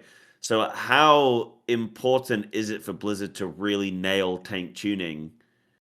Is it really that big a deal in the grand scheme? Like, is it still that important if the tanks are going to play whatever's best anyway? Like, they could go tune all the tanks right now, and Brewmaster ends up being 1% better rather than 10% better, and everyone's just going to play it because it's still 1% better Yeah. anyway. I So, It's you know hard, what I mean? right? Yeah, no, I think you're right, but I also think, it's just kind of a principle issue, right? Like it's like, Okay. hey, you can't just leave this tank 20% worse than another one. It's like there are as much as I say like many people will swap around, there are still a ton of players that are like, I play prop warrior, I play prop paladin. Why does my spec suck? Right? Mm. And so I do think they like it is kind of their job to make sure that there is a smaller gap. They're never going to get it perfect. And I think generally, if you look historically at tank participation numbers in Mythic Plus, at the high end, anyways, like when you start to get to like the lower end of the title bracket, it does always gravitate towards one spec, with the distinct exception of Shadowland Season 2, where that one was, I believe, the only season in like the since like BFA or something like that, where there was multiple tanks kind of very close together at the high end. I think it was all Prop Paladin, Brewmaster, and Guardian were all very close together in participation in that season. But every other season since, there's been like one distinct, this is the tank you should be playing, which it's hard to avoid that, right? Yeah. No, you make a great point. I was just curious what you felt on that, but Brutal, you can now ask questions again. I just Thank had you. two for Thank tactics. you. I just I wanted have to share a been little bit. longing for my return as the moderator of this podcast. Yes. No, I really appreciate you guys, your perspective on this stuff, man. I think that Tactics, you do such a great job helping people understand, what's going on with tanking at any given moment. And Psybear, you're just really handsome. So thank you both for such fantastic perspectives. Talk to me about scaling, Psybear. What keys have you been pushing? Are you 15s, 17s, 20s? What are you doing right now? I am currently doing okay, so my highest key is like a 17, and then my lowest key is like a 14. So I'm kind Yeah. of just like I went from 10s to doing 15s just Yeah. immediately. Yeah. Because I just get to dance around these days. Talk But I've about also been scaling. doing the scaling. Yeah, so it's been I mean, like the Ronaldo meme. I think it's Ronaldo, right? Where he's just like singing and he's Yeah. just like chilling. That's how this season feels. It doesn't feel real, to be honest. Like I'm learning what some of these bosses do on a 16, and I'm like, whatever. We timed it with like 4 minutes to go. Like, it just doesn't feel like I jumped from a 10 to a 16 and nothing's really happened. Nothing really matters. I'm just kind of coasting through them. So obviously things are scaling, and it's just going to probably take me longer before I reach that point where things are going to matter. But in the grand scheme, we're used to in the War Within Season 1, we started getting used to 12s being really difficult. Remember that first week or Yeah. whatever before they nerfed it? A 12 was like crazy. And you were like, oh, you did a plus 12 post nerf? Like, okay, bro. Like, well, some of us did it pre nerf. But keys have been up at 30s before. I mean, we saw Yeah. Mechagons at 34s, 36, whatever. It'll just get to that point, and that's kind of normal. It's an infinitely scaling system. It just the disparity between each level, it just is so chill these days. And beyond scaling, it's just like I think the dungeon design is just very easy. It looks like an incredibly fun season to heal on, to be honest. Like if I was going to do anything this season, I'd probably play heal. I've been playing some holy and some resto shaman, and it's fun actually. You're constantly going, but Yeah, I don't know. Like tactics, you got anything else on that? Because like it's just kind of easy, I think. Yeah, I mean, the one thing, at least from a tank perspective, is kind of annoying, is their new kind of philosophy on tank busters, where they wanted to reduce the amount of casts. Right? They wanted to reduce cast bar clutter, and so what that meant is they put on a bunch of passives on mobs, which are tank busters. Now, first off, buffs are really annoying to track with the add-on changes. So that's step one. For me to track these passives, I need to also currently track the keystone buff for some reason. Yeah, Uh I hate that. Hate everything about that. But that aside, some of these are totally fine. Like this mobs, all their melee attacks deal bonus arcane damage. Great. That's totally fine. That I understand that. This mob, it'll stack up a debuff on you. Great. Okay, totally cool. This mob, this is actually a hidden 8-second cooldown, and it's going to deal half your health bar anytime it happens, but you will not be able to tell that it's going to happen unless you are counting to in your head to 8 every single time it does you're it. not doing that. No, I'm not doing that. Dude, So yeah, if you don't, yeah, that's the battle axes in Algathar Academy, by the way. That's what they do now. I hate it. Right. Hate that. I used to have the plater script mech or whatever it was. To the right of my plater, it would give you like 12 seconds until this mechanic becomes available. Yeah, and it's like, I understand that Blizzard has scaled back a lot, and arguably it is a very easy season. There's not a lot that can catch you off guard, but situations like that you're describing are just frustrating. It's like, can't we just not? I just want to track things. Just please. Yeah. I mean, You know it the just solution. needs a cast time. You should play Play Brewmaster. 14? They Huh? they have True. really high survivability. No, That's I wasn't going to true, say you're play right. 14 You're on that right. one, actually. They don't have Mythic Plus, so that's where Yeah. you'll see me complaining when I go play FF. Man, I wish we had Mythic Plus. But yeah, just Yeah. play Brewmaster. You're fine. That's true. No, yeah, No, but really, like, it's just like it's a situation where they went too far. There's Yeah. a time and place to put passive buffs on mobs that do things, as long as it is something that you just need to be actively aware of that it's generally going to happen, like a stacking debuff, like passive additional magic damage. Having a passive be a burst hit and have an internal cooldown that is hidden from the player Yeah, is no, that's kind of crummy. insane Yeah. to me. It just needs to have a cast time. Yeah. I agree. Fully Stuff like agree. that is frustrating. Would you say that anything is scaled egregiously, either too easy or even too hard, or even too easy, I should say? Or does everything feel pretty? Yeah, it's pretty good. It's on the easier end, surely, Yeah. right? I think we've all kind of agreed on that, but I don't think Yeah. it's egregious. I have one and only Okay. one. So it hasn't affected me too much yet, but I think last boss of Algathar Academy, those like little orb portals Oh, yeah. do not despawn. They stay up infinitely. So I could see on very high key levels that being horrible. They should But no, to be despawn. honest, They sorry? they should have a 2-minute do they? CD. Yeah. Oh, It's it 2 feels minutes, like but yeah. incredibly long. Okay, 2 minutes. Right, that's probably why. Because most times I've done it so far, it's probably about a 2 Yeah. to 3 minutes. So you probably don't. Yeah, okay. But yeah, yeah, okay. That's good that they do despawn. See, I'm learning things this season. That's right. Most seasons I have to work really hard to learn stuff in order to succeed, but this season I don't have to be good to succeed. I just kind of vibe through it. That's There right. you go. Yeah. On the topic of Mythic Plus, real quick, someone did create one of those, percentage on your yeah. nameplate for trash. So if anyone doesn't know, this add-on now exists again. I've been using it. It works really well. No real issues there. I'll link it in the description below. I find that, in Tactics, you're more equipped to answer this, or you're equipped to answer this.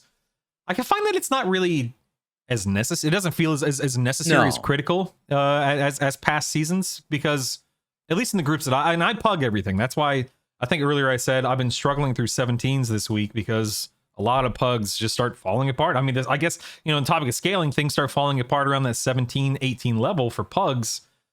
But in terms of percent and count and stuff, a lot of times it's just press and hold W. And I know Mysara Caverns, a lot comes into play there, because you can go 2 different ways at the beginning. But like something like the picture here on this article is for Skyreach. Not a lot you need to worry about with Skyreach. You just choose one of 2 directions after the first boss, and one of 2 directions after the wind thingy, after third boss, and you're pretty much good to go. So, but anyway, this does exist for anyone who cares.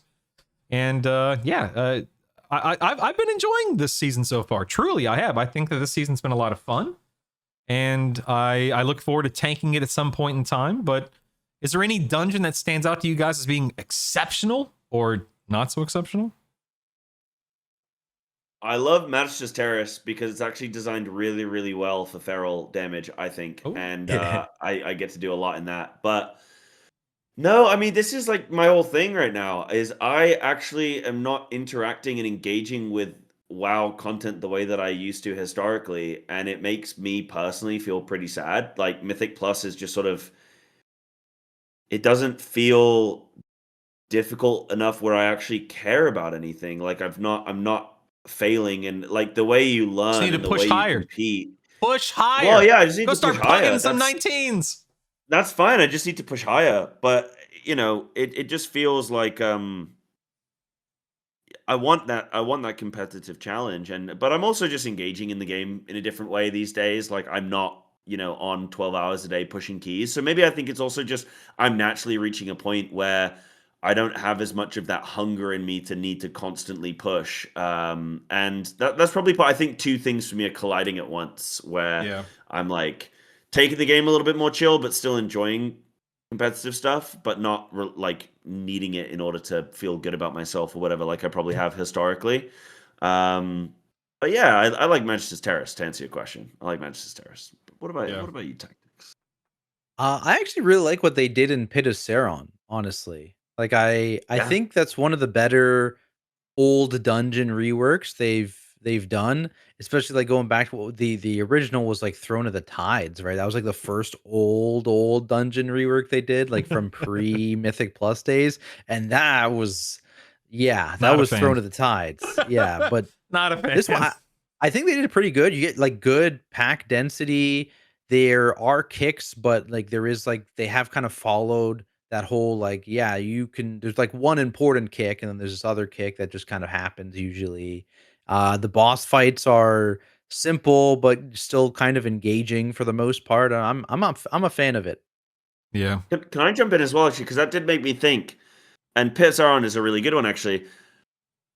I don't know how I feel, and I don't know how you guys feel about the amount of combat mechanics this season that is just like snares and things, and just a lot of pushing and pulling of your character. Like I can shapeshift so many things this season. Yeah. You know the gargoyle that's going to kidnap you? You're going to shapeshift it, and it'll leave you alone. The magic debuff in Pit of Saron as well. There's like a magic like slow, and it does some stuff. You get to shapeshift it. Like there's so many examples in all these dungeons that you get to shapeshift. Brutal, you look like you're in pain. Do you feel? I'm just you saying, look like as a hunter, we have disengage, we have feign death, we have turtle, we have survival of the fittest. We have a lot of tools in our toolkit. Good hunter season.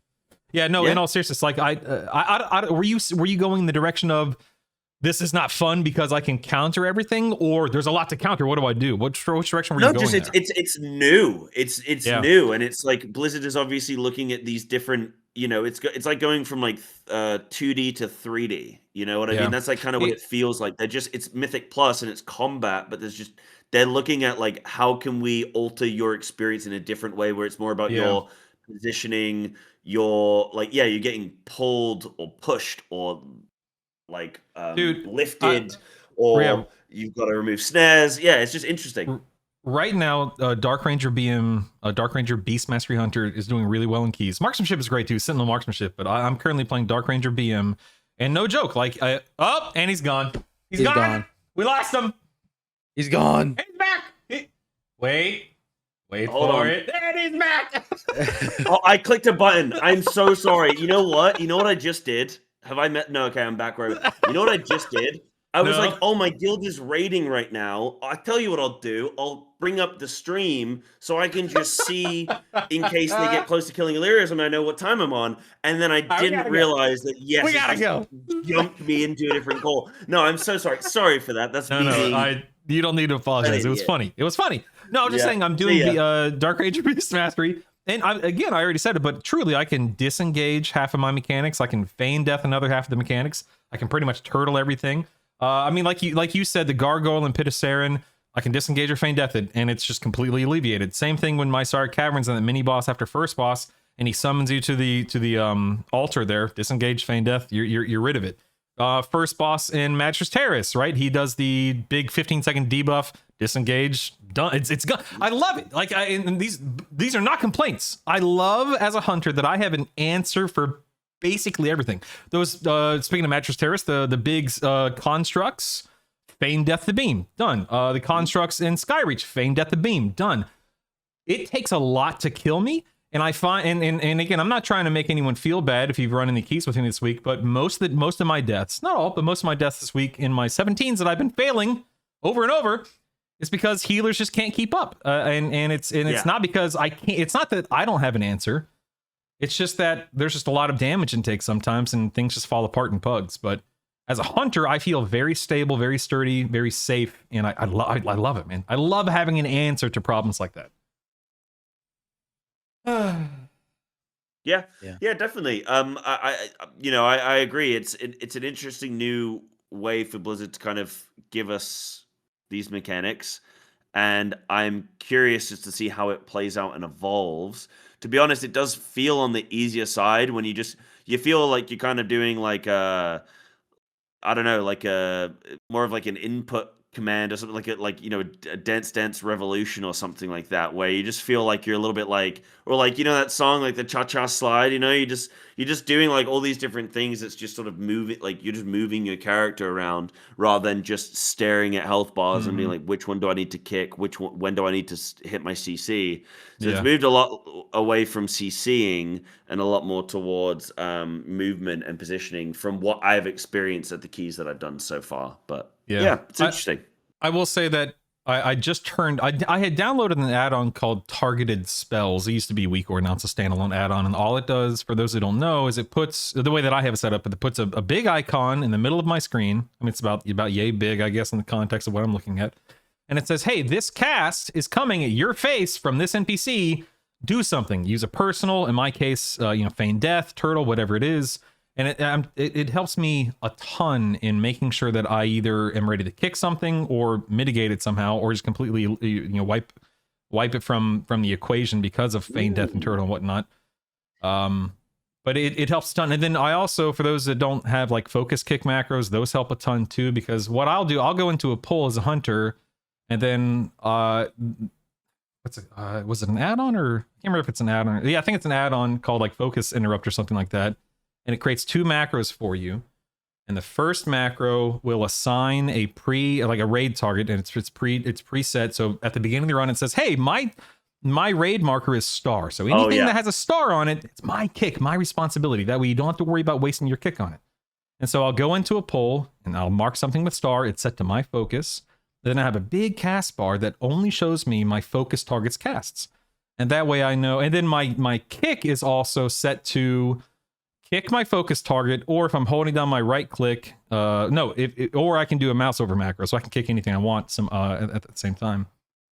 My point being, between targeted spells and the focus kick macro and just being a hunter, I'm having a lot of fun and a really easy time just doing what's expected of me as a DPS, avoiding avoidable damage, prioritizing, single target in certain things, AoE in certain things, feign deathing, turtling, disengaging. It's a lot of fun. And I think that's where a lot of people that's where things start falling apart for a lot of people. We talked about scaling going from a 10 to a 12 to a 15 and beyond. People just don't really think about what they need to be doing both on an individual and a collective level. It's not just about DPS, right? It's about kicking and stunning and freezing trap as a hunter and feign deathing and so on and so forth, and shapeshifting as a druid and staggering as a brewmaster monk. It all comes into play, and you got to learn how to synergize, but also how to do things for your group without sacrificing your survival and your damage and whatnot. Anyway, that's my monologue. That's my soapbox. I'll get off. Sorry. No, it's good. It's good to hear the input. Yeah, definitely.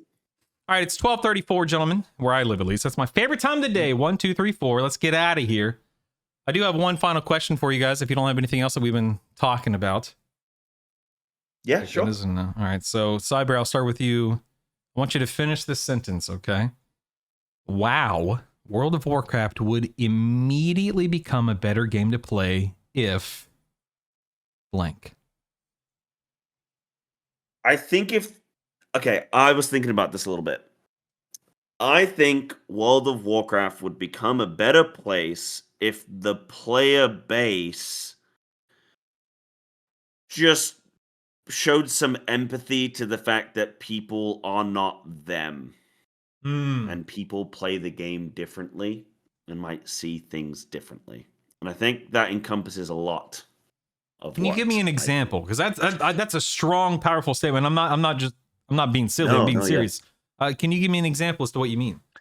Yeah, so I think just everyone understanding the context of what we're all trying to do here. Like, I think WoW players just try and optimize everything always, and optimization is very, very good. It is really good. I'm somebody who likes to optimize things, but like, you don't have to optimize everything, and optimization doesn't always mean the same thing, right? Like, this is part of it, and I'll just tangent a little bit, but like, for example, there will be a best build that I can play as a feral druid, but I really like a specific hero talent, and I don't really like the other hero talent so much. So like, the optimal play would be to play the best hero talent, which is the one I don't like.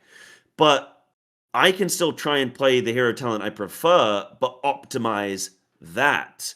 And so it's like I'm playing an unoptimal thing in an optimal way.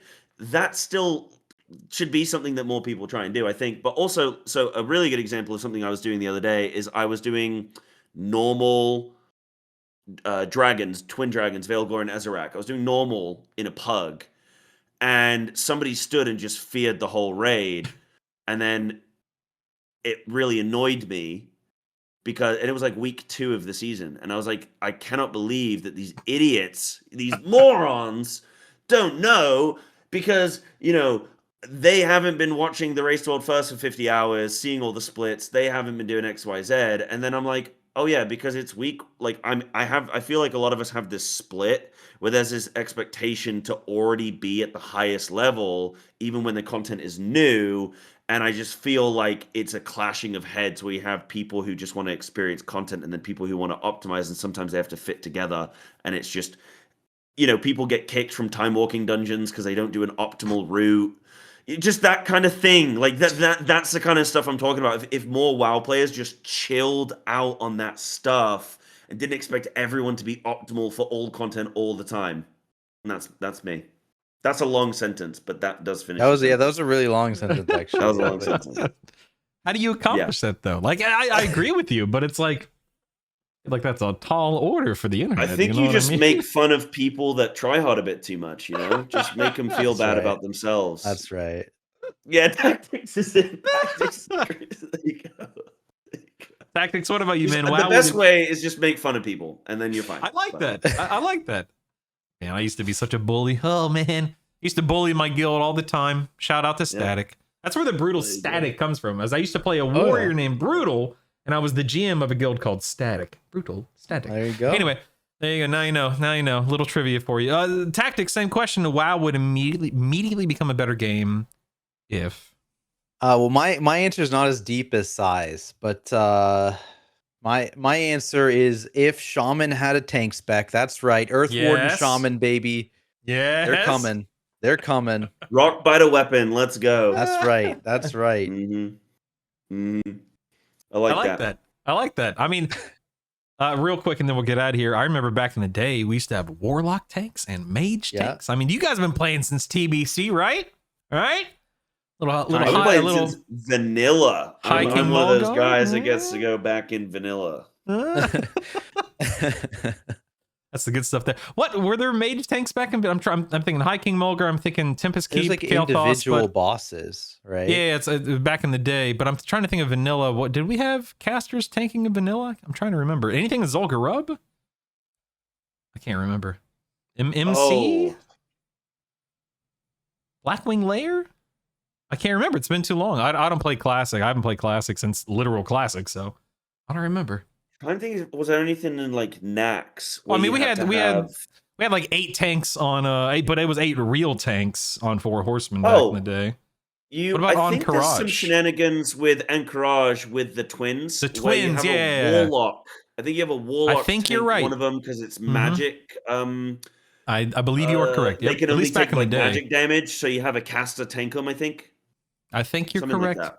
that. Listen, we don't play. I don't play classic. I don't know if any of you guys play classic. Don't listen to us. Don't come at us, classic players. We're getting out of here.